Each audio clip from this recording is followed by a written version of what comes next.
কৃষক বন্ধু 1,20,00,000 লোককে 27,016 কোটি টাকা আমরা দিয়েছি। হ্যাঁ, আপনি ঠিকই শুনেছেন। কৃষক বন্ধু প্রকল্পের টাকা ইতিমধ্যে কৃষকদের ব্যাংক অ্যাকাউন্টে ঢোকা শুরু হয়ে গেছে।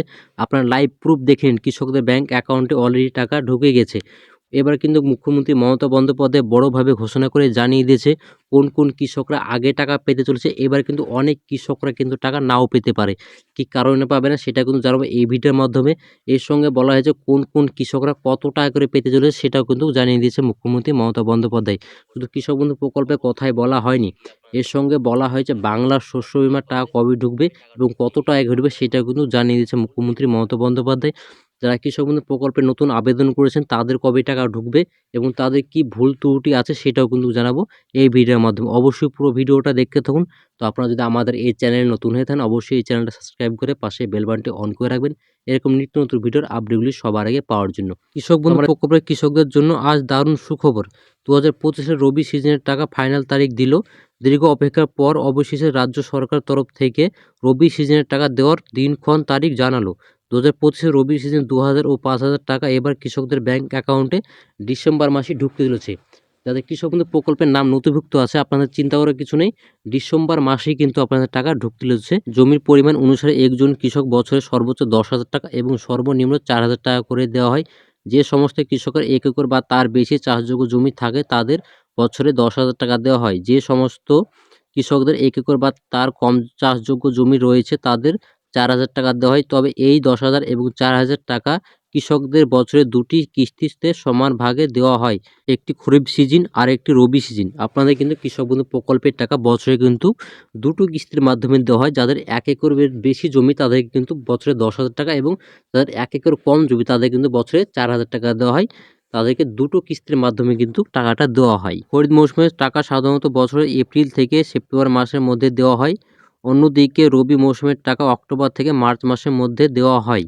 2019 সালে মুখ্যমন্ত্রী মমতা বন্দ্যোপাধ্যায় কৃষক বন্ধু প্রকল্প চালু করেন। রাজ্য সরকারের এই প্রকল্পের মূল লক্ষ্য হলো এই রাজ্যের কৃষকদের কৃষিকাজে আর্থিকভাবে সহযোগিতা করা। এই প্রকল্পে রয়েছে সাধারণত 2 দফায় কৃষকদের ব্যাংক অ্যাকাউন্টে টাকা দেওয়া হয়।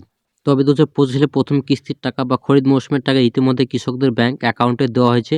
29 জুলাই থেকে খরিফ মৌসুমে 2,000 ও 5,000 টাকা কৃষকদের ব্যাংক অ্যাকাউন্টে দিয়েছে এবং এই কিস্তি 3,256 কোটি টাকা 1 কোটি 9 লক্ষ কৃষক পরিবারকে দেওয়া হয়েছে। তবে এবার 2025 দ্বিতীয় কিস্তির টাকা বা রবি সিজনের টাকা দেওয়ার কাজ ইতিমধ্যে শুরু করে দিয়েছে রাজ্য সরকার। সমস্ত কৃষকের টাকা পাওয়ার শেষের ধাপে অর্থাৎ অ্যাকাউন্ট ভ্যালিড আপডেটটি চলে এসেছে এবং এরই মধ্যে রাজ্যের কৃষি দপ্তরের পক্ষ থেকে রবি সিজনের 2,000 ও 5,000 টাকা দেওয়ার আনুমানিক তারিখ প্রকাশিত করেছে। কৃষি দপ্তরের সূত্রে যেটুকু বলা হয়েছে ডিসেম্বর মাসের চতুর্থ সপ্তাহের দিকে এই টাকা কৃষকদের ব্যাংক অ্যাকাউন্টে দেওয়া হতে পারে। বিশেষ করে 28, 29, 30 ডিসেম্বর এই টাকা কৃষকদের ব্যাংক অ্যাকাউন্টে ঢুকে যেতে পারে। আপনাদের কিন্তু 30 তারিখের মধ্যে 28 তারিখ থেকে 29 বা 30 তারিখের মধ্যে এই 3টি ডেটের মধ্যে কিন্তু আপনাদের ব্যাংক অ্যাকাউন্টে টাকা ঢুকে যেতে পারে, সেটা কিন্তু কৃষি দপ্তর জানিয়েছে। গত বছরগুলিতে রবি মৌসুমের টাকা বেশিরভাগ ডিসেম্বর মাসে দেওয়া হয়েছে, যেমন 2021, 22, 23 সালে রবি মৌসুমের কিস্তির টাকা ডিসেম্বর মাসে। এছাড়াও 2024 সালে আরেকবার রবি মৌসুমের কিস্তির টাকা নভেম্বর মাসে দেওয়া হয়েছে। তাই আশা করা যায় 2025 সালের রবি মৌসুমের কিস্তির টাকা ডিসেম্বর মাসে অ্যাকাউন্টে ঢুকবে। কোন কোন জেলাগুলিতে আগে টাকা দেওয়া হতে পারে? হুগলি, বীরভূম, পুরুলিয়া, মুর্শিদাবাদ, নদিয়া, মালদা, দার্জিলিং, জলপাইগুড়ি, কোচবিহার, পূর্ব বর্ধমান, পশ্চিম বর্ধমান, পশ্চিম মেদিনীপুর, পূর্ব মেদিনীপুর ও বাঁকুড়াতে এইসব জেলাগুলিতে আগে টাকা দেওয়া হতে পারে, সেটাই কিন্তু জানিয়েছে মুখ্যমন্ত্রী মমতা বন্দ্যোপাধ্যায়।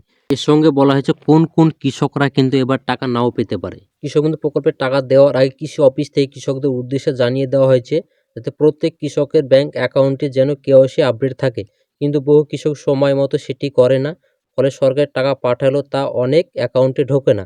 ব্যাংকে গিয়ে কেওয়াইসি করার নিয়ম: আপনার ব্যাংকে যান, কেওয়াইসি ফর্ম সংগ্রহ করুন, পূরণ করে সঙ্গে দিন আধার কার্ডের জেরক্স, প্যান কার্ডের জেরক্স, পাসবুকের প্রথম পাতার জেরক্স দিলেই আপনাদের কেওয়াইসি আপডেট করে দেবে। ব্যাংকে গেলেই আপনাদের হয়ে যাবে। তো অবশ্যই আপনাদেরকে বলবো আপনারা কেওয়াইসি আপডেট করে রাখবেন, তাহলে প্রত্যেকের অ্যাকাউন্টে কিন্তু টাকা ঢুকে যাবে। যাদের এখনও টাকা ঢোকেনি অবশ্যই আপনাদেরকে বলবো আপনারা ব্যাংকে গিয়ে আপনারা কেওয়াইসিটা আপডেট করে নেবেন, তাহলে কিন্তু আপনাদের ব্যাংক অ্যাকাউন্টে টাকা ঢুকে যাবে। তো ভিডিওটা যদি ভালো থাকে অবশ্যই লাইক করে দিন, বন্ধুকে শেয়ার করে দিন আর অবশ্যই এই চ্যানেলটা সাবস্ক্রাইব করে রাখবেন।